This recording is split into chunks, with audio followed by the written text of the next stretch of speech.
Oh, there's no question. It's a major step forward for the Bob Mueller team.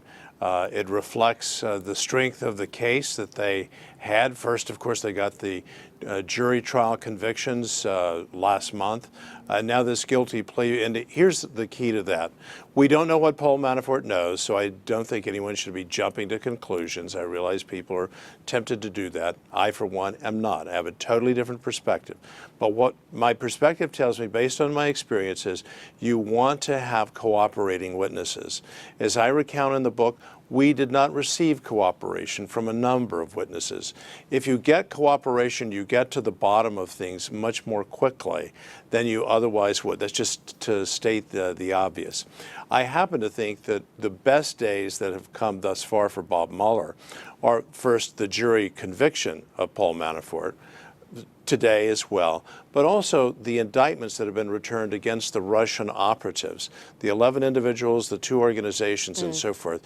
And those indictments shed light on just how dastardly the Russian engagement in American politics was. Let me just ask you then, for your reading, presumably you'd only get a deal like this, a hugely reduced sentence, if you're going to roll on the guy above you, which in this case would seem to point to President Trump himself.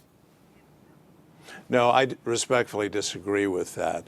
The job of the Justice Department, and Bob Mueller is an officer of the Justice Department, he has independence, but he's nonetheless a special counsel in the Justice Department, is to get to the bottom of things. We used to have a saying in our office, as I recount in the book, we can deal with the truth, whatever the truth is. What we can't deal with are lies. So what Bob Mueller wants So on that level, Paul Manafort is the truth. So if you were President Trump tonight, would you be scared? I mean, as you well know, he's been calling it a witch hunt. Would you just throw it off to one side, or would you be taking it quite seriously? I certainly would be taking it quite seriously, but of course this all depends upon what Paul Manafort in fact knows. All we know at this stage is that he participated in the June 2016 meeting, but the information we have is it was very, very brief engagement on his part. So we just don't know what Paul Manafort knows. But it would be helpful to have the campaign managers active in full cooperation. So that's very important to getting to the bottom of things as promptly as possible. Well, let me ask you this. Should a sitting president be forced to testify in court? You will recognise that question because it was the one asked of your former colleague, in fact, the now Supreme Court nominee, Brett Kavanaugh. Should the president be called upon to testify? It's a judgment called by the prosecutor. I made the judgment, as I recount in the book, that we should invite the president, President Clinton, to testify. We did that on 5 separate occasions, formal invitations. We kept being spurned while there was still the statement for the public, oh, we're cooperating fully, which was simply not true. And so we did issue a subpoena. So yes, I believe that a sitting president can be subpoenaed to testify. However, that has not been tested. But you pursued a very long, a very tortuous investigation. It consumed a lot of your life. It made you many enemies. I wonder what your advice would be to Robert Mueller. Stay the course, do your job. You've been given a mandate. You're an officer of the Justice Department. Adhere scrupulously to principles of integrity, but be thorough.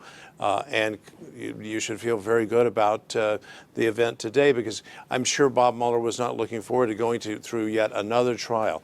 This facilitates his fact-finding process, his ability to assess and evaluate the evidence in a very significant way. Well, you use that phrase, stay the course. You're best known, of course, for the Clinton investigation. I'm just going to pause for a second, remind our viewers of that time some 20 years ago.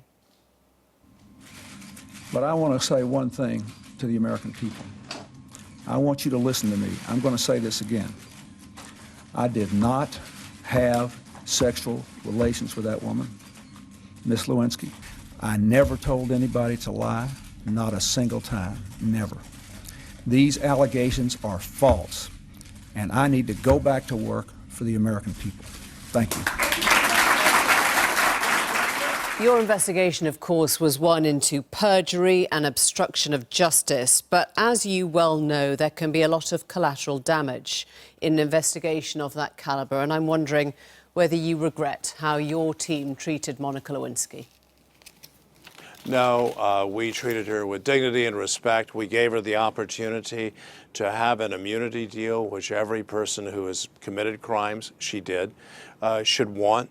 And it's what her criminal defense lawyers, when she actually had very able criminal defense lawyers retained, but that took her 5 months. She was in her 20s, she was set up, she was trapped, and she was tape recorded. When she gave an interview in 2014, she said, "One of the worst days of my life, to have my narrative ripped from me, turned into the Starr report, things that they delved out of my computer. It was violation after violation." Well, I know how Monica feels. Of course, if you're the person who has had this happen to you, you're going to be very angry and very bitter. Here's a different perspective. She had violated the laws. We were authorized by the Attorney General of the United States, Janet Reno, appointed by President Clinton, to look into whether the President of the United States had committed perjury, whether he was obstructing justice, and then the rest unfolded. You know, all this could have been spared if the President had simply settled the underlying sexual harassment lawsuit. You say she was angry. In your book, you describe her as screaming, pouting and complaining. It was a failure of ethical responsibility to a young woman who you should have protected. Well, we have different perspectives, and the treatment of Monica Lewinsky was adjudicated in the federal court system, and so we were found to have performed Do you know what? She appropriately. was held for 8 hours. I know you'll say that she wasn't held against her will, but you questioned her and held her for 8 hours while she was trying to get hold of her mother. She turned round and said, "That man who turned my 24-year-old life into a living hell, who hounded and terrorised not only me but also the family." I'm just asking you, Judge Starr, whether you think you would have done things differently. No, I wish she had cooperated. She called her mother, so let me just make this point about her mother. As I say in the book, her mother urged her to cooperate, and in very foul language, which we heard, Monica said, "I'm not going to do anything to bring this president down." She made her decision. She was She did not want to 22 years cooperate. old at the time. She was an intern. There was a total disparity of power between her and President Clinton. And when you bumped into her in a restaurant last year on Christmas Eve, she said to you that night, "Although I wish I had made different choices, I wish you had too." She was paving the way for you, Judge Starr, to apologise. You didn't. Do you now? No, I absolutely do not, and I respectfully disagree. I understand the perspective that's guiding your questions, but I had a job to do. It was authorized by the Attorney General of the United States. You can take umbrage at the job, but we conducted ourselves in a lawful manner, and eventually Monica cooperated fully. I wish she had done it right away. And her life was ruined as a consequence. You were accused, as you know, of being politically motivated in your attempt to bring President Clinton down.